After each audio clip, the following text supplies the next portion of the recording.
Hello friends, welcome back to my channel. এই ভিডিওতে তোমরা দেখতে পাবে জেএমএন মেডিকেল কলেজে 2024-এর ফি স্ট্রাকচার।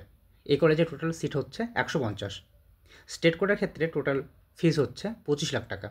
স্টেট কোটাতে অ্যাডমিশন নিলে পার সেমিস্টার হিসেবে 2,50,000 টাকা তোমাদের পে করতে হবে। এছাড়া অ্যাডমিশন ফিস হিসেবে 50,000 টাকা, কসেন মানি হিসেবে 15,000 টাকা এবং স্পোর্টস অ্যান্ড আদার কালচারাল অ্যাক্টিভিটিসের জন্য 1,25,000 টাকা পে করতে হবে।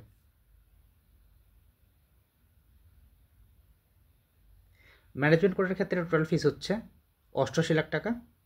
ম্যানেজমেন্ট কোটাতে অ্যাডমিশন নিলে পার সেমিস্টার হিসেবে 9,50,000 টাকা পে করতে হবে। এছাড়া অ্যাডমিশন ফিস হিসেবে 50,000 টাকা, কসেন মানি হিসেবে 15,000 টাকা এবং স্পোর্টস অ্যান্ড কালচারাল ফিসের জন্য আরও 1,25,000 টাকা পে করতে হবে।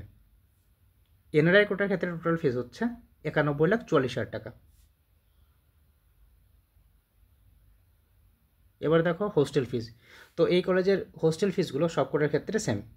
ডাবল শেয়ারিং নন এসি রুমের জন্য পার অ্যানাম 1,40,000 টাকা এবং ডাবল শেয়ারিং এসি রুমের জন্য পার অ্যানাম 1,96,000 টাকা তোমাদের পে করতে হবে।